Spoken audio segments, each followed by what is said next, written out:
everybody. To start off, I wanted to say um, I'm coming down with something, so I know that my voice sounds like a 80-year-old person who's been smoking their whole life. It's just because I'm not feeling well. But ignore that because I have a very special guest for you all this week. I want everyone to welcome to the show Richard Koslowski. Welcome to the Thank show, you. Rich. Thanks for having me. Looking forward to it. And good luck with the voice. Yeah, so it's fitting because all the people out there know Mike and myself, big sports fans, mostly football, but also baseball. And with my team going to the World Series, we have a book about baseball to talk about. But before we get into that, let's start with where we start all of our new people, everyone's favorite topic, your comic book origin. What got you into it? And then what got you to the point where you wanted to start making them? I'm very lucky that I remember exactly the day that I discovered comic books, and it was through a traumatic flashback. So around the age of 26 or 27, I was already comic booking for decades at this point. But I was going through a back issue bin at a Motor City Con in Detroit, and I picked up this comic, and it was just one of those moments where everything zooms in on you. The camera pulls away like in a movie. It was Giant Size Superstars #1 with the Hulk and the Thing in a boxing match. And I had a flashback to when I was like 7 years old, 6 or 7, and I remembered everything. I picked that comic book up at a grocery store. My dad ran the butcher shop in the back. He was the manager of the butcher shop, and he rented out the space from PDQ Food Store. Anyways, I was little. We were going to the dentist. I went in to say hi to my dad before we went to the dentist with my mom. And I walked by the magazine rack, and I saw that. And my world just exploded. I had never seen anything like this visually, and I had to have it. So I bought it. My mom bought it for me. I went to the dentist. I was reading it in the waiting room, got called in. They gassed me. They drilled a cavity, and I came out of there woozy and loopy, and I forgot my comic book on the desk of the waiting room. And halfway home, I remembered it. Mom, we got to go back. We got to go back. I'm not turning around for a 25-cent comic book. So that was the very first one, but I suppressed that traumatic memory for all those decades until I picked that comic up in Detroit. But then it all came swirling back, and I was a fan from that day forward, and never stopped buying them, and I still don't. Just love them. I'm 54 now, so it's 47 years of hardcore collecting. Very nice. And so were you drawing your whole life as a kid, or was this always kind of the goal? Yeah, I mean, I was drawing all the time as a kid. I was doodling. I remember vividly second grade, friends of mine asking me to draw like dragsters. I was really good at drawing cars. And by the fourth grade, it was clear I could recognize that, oh, nice kitty. By the fourth grade, my friends were telling me, your art is awesome. You know, can you draw me Spider-Man? Can you draw me this? And I could tell that I was good at it. And clearly by the seventh grade, that's when I had my other pivotal moment. I was reading comics, but I never paid attention to the credits until I was reading the X-Men and John Byrne. I was like, this is a little different. I need to know more about this art, what is happening here? And I paid attention to the credits. John Byrne, who is this guy? I didn't know how to say his name.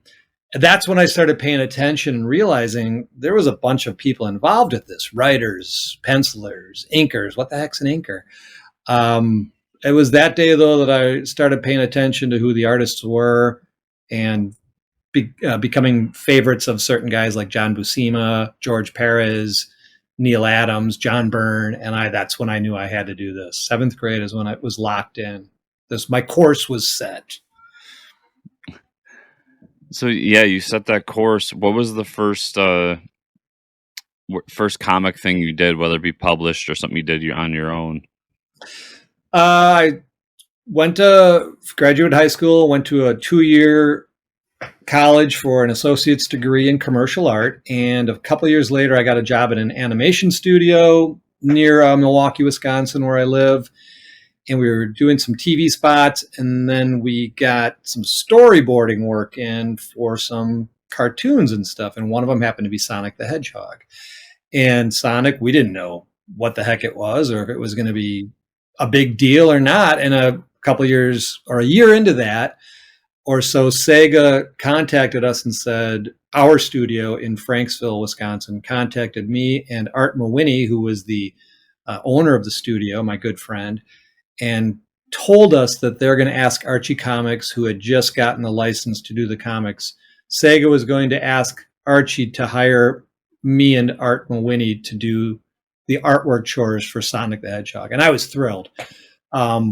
This was a weird way of getting into comics. I always thought I would have to get in the traditional way, schlepping my portfolios, knocking on doors, getting rejected 1,000 times.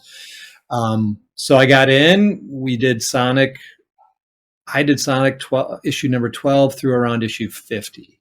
And very quickly after doing Sonic, I wanted to branch out and take advantage of the Sonic thing to get into other companies. And that was a little tougher than I thought it would be with Sonic under my belt. So I decided to self-publish my own series, which at that time was the Three Geeks. It started with the How to Pick Up Girls If You're a Comic Book Geek one-shot that went over really well, and Diamond had really good numbers with it. It was risky. I had to take out a home equity loan to get it published, but it sold well enough that I launched my own black and white series as well. So now I was doing Sonic, some Archie characters, inking for them, and self-publishing. And then I approached Top Shelf in 2001 to do a graphic novel idea, which they said, yes, let's do it. And they knew who I was then, which helped. And that was when we did Three Fingers together, my first graphic novel with them. So I love when this happens because I, at a younger age, and I still enjoy Sonic comics, like it's still one of my guilty pleasures, but at a younger age, I discovered that Sonic had comics, and I had all those trades. I wasn't there for the beginning to have the issues, unfortunately, but I have all the trades, so I've 100% read your Sonic run at some point, and that was at a younger age where I didn't, like you said, I didn't look to see, like, who is this George Burns guy, or, whatever, George Perez guy. So I don't have that memory of like seeing your name there, but I definitely have read those as a late teenager, early 20-year-old, being like, oh, I love Sonic growing up, so let's check these out. I love when those connections happen that I never catch. But so yes, you did indie, not to besmirch any of the current indie guys, but you did indie when it was tough. Like, you didn't go to Kickstarter. You just said, hey, let's make this thing and see what happens. Yeah, there was no Kickstarter. There was really no internet going around. I had to get my information on what shows I could sign up for through like Comic Buyer's Guide newspaper and Wizard magazine, and make phone calls and write letters. And so, yeah, it was all, and Diamond Comics, thankfully at the time, you had to audition too. You had to send in like a complete comic book to prove that you were worthy and going to make your deadline. So you had to pre-print it. You couldn't just give them the idea and pitch it to them and then wait for your numbers and get them printed. The first time you had to show them a physical product. So then it sold well enough where I was able to then do it the traditional way, just send them my ad information, wait for the numbers, and then roll with the printer. But yeah, it was a lot of dog and pony show, just going to shows, setting up. I was doing 14, 16, 18 shows a year, bringing my comics with me. And then the beauty was, though, that I was promoting myself in the Three Geeks, my series, but I also had that Sonic the Hedgehog stuff too, to lure people to my booth. So it definitely helped. And then it was just work, a lot of work. Self-publishing is a lot of work. I did everything myself. And then even to the point where the printer sent your books to you, the big boxes, and then I had to get them all packaged up and send them to all the distribution sites. So, but I loved it. I mean, talk about adrenaline. I was 2 years straight, just comic adrenaline with my Three Geeks self-publishing bi-monthly. Yeah, that sounds like one of those things where I know you were working your ass off doing it, but the fond memories going back have to be just so awesome, especially being there in the glory days. Yeah, So it was incredible. along the way, did you keep doing indie, or did you ever make stops along the way anywhere else, or did you just say get hooked on that drug of indie and just keep going? Yeah, and at the time too, I was indie. I got some Eisner nominations in '99. So then myself, my wife, and my partner, who was helping me on my book, The Three Geeks in Geeksville at the time, doing short stories, we rode the Eisner nominations and approached Image about taking over the publishing part of it, and they were all on board. So we did 7 issues with Image, which was tremendous.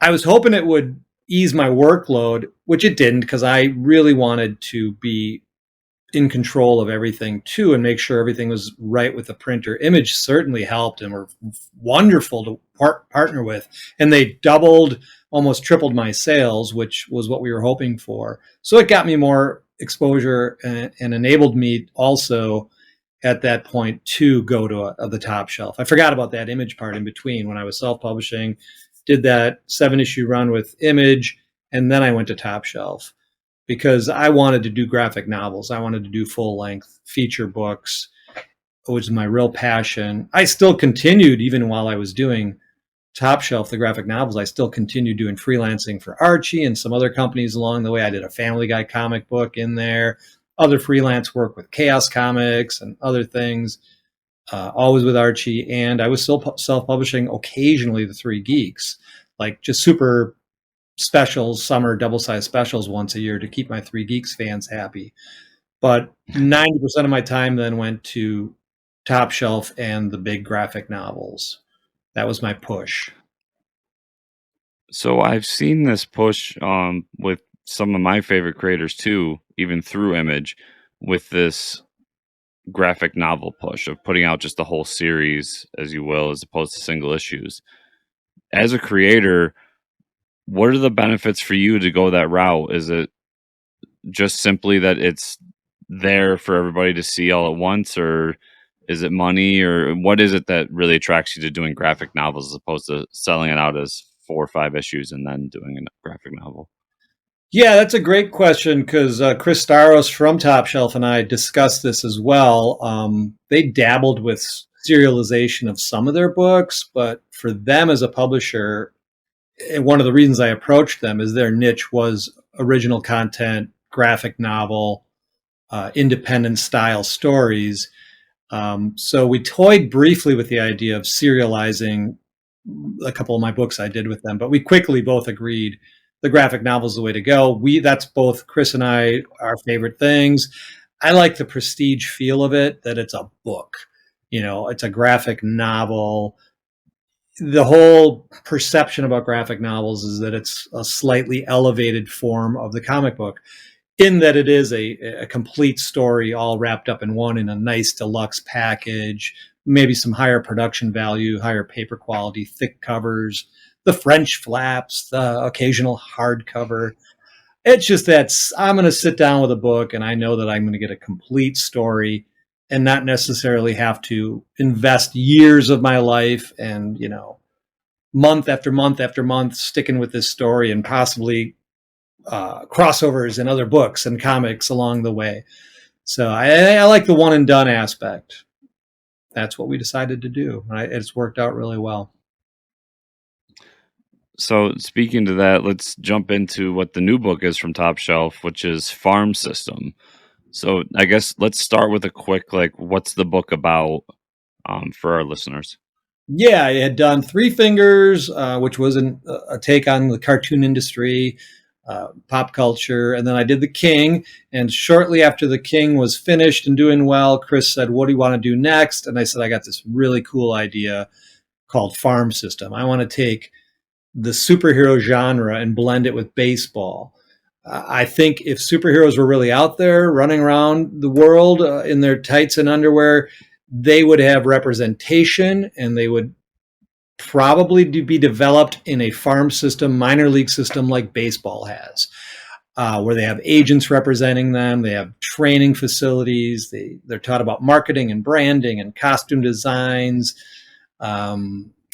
naming rights, all that kind of sexual harassment training, all the warnings. They undergo Wonderlic tests like the NFL players to test their psychological profiles. And then the agents can take that information and go to the Avengers or the Fantastic Four or the Defenders or Justice League when they need a hero. Maybe Captain America's gone down with an injury and they need somebody to plug that hole for a while.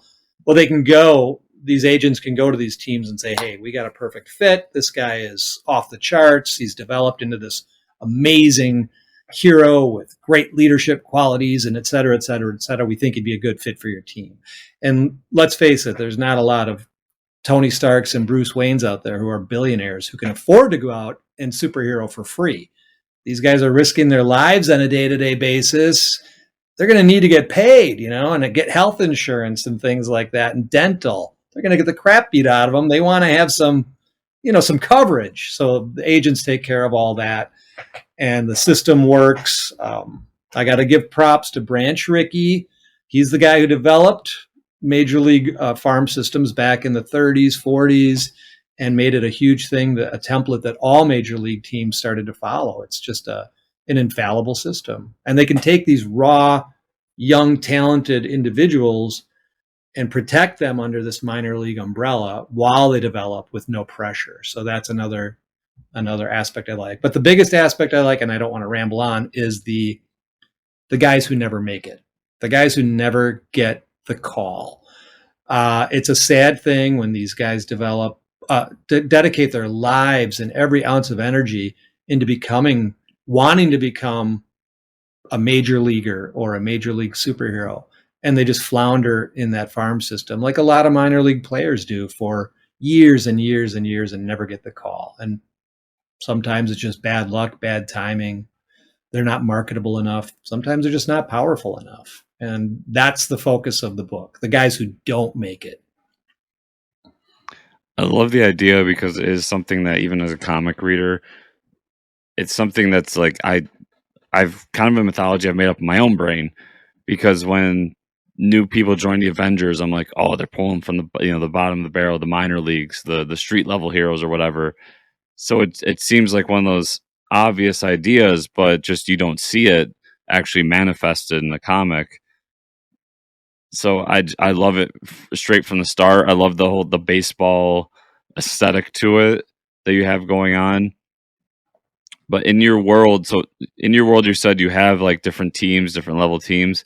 Are you mimicking the big two superheroes in this, or how is your superhero world created before you even get to the people who don't make it?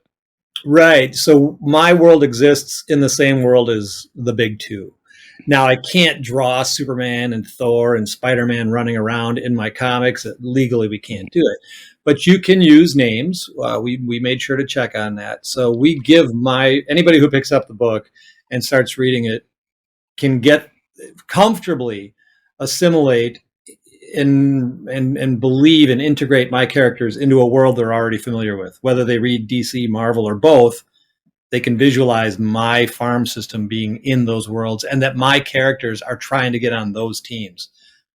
I don't ever show them maybe going on into the Justice League, but I can say that they're heading in that direction, which is cool. And we have a ton of fun with it. And then, of course, I make up some teams that are original to my stories that I can use and I can show and legally.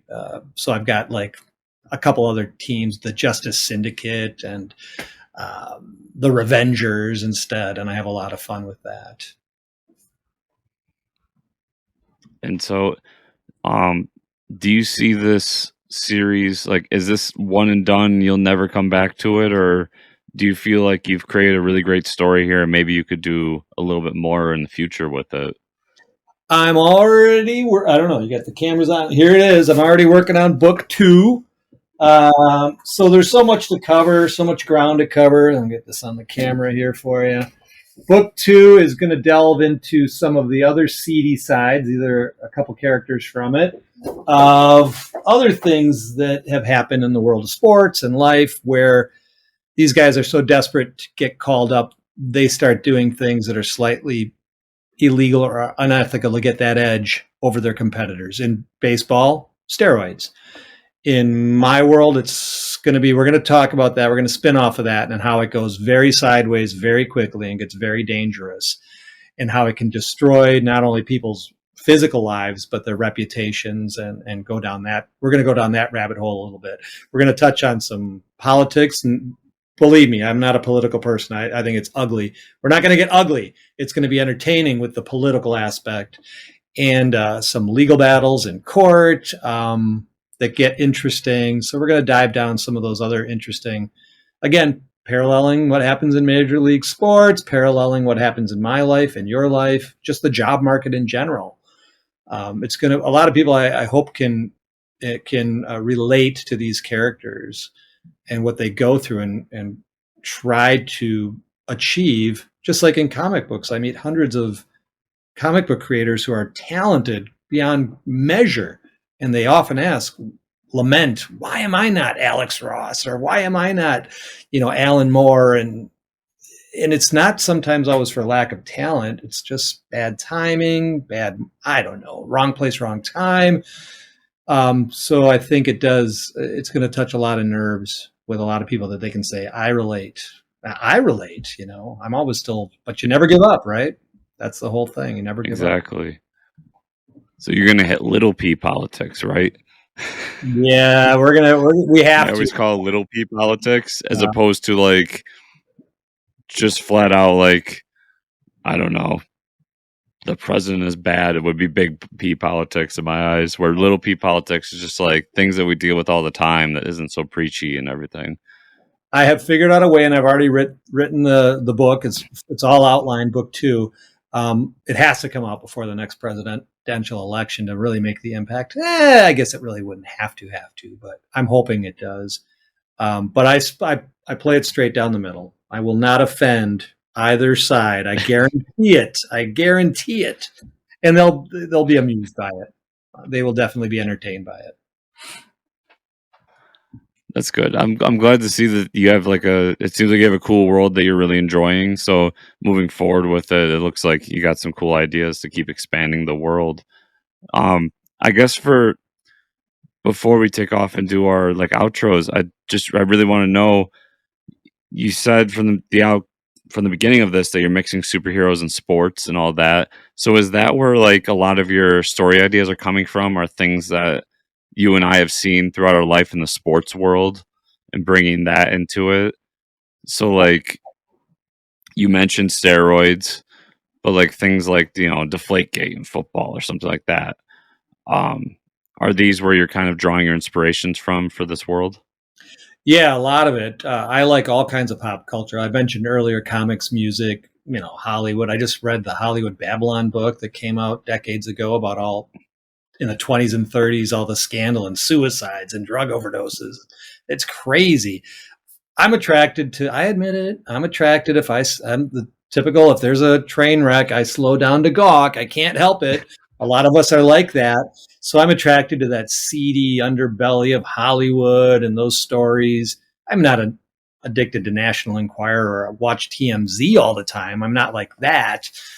But I hear the story and it gets my mind just swirling with ideas. I'm not one of those gossip columnist followers. Believe me, I'm not. But it gets my brain cranking in that direction. And then I take it into my first love of comics and I try and spin it. And it's all it usually takes to get the ball rolling on some new fun and interesting angle and idea. And that's kind of how I roll. Yeah, that's always something that I've played with in my head is doing something with football and comics because I think that people don't realize how much of a crossover there is between comics and sports fans.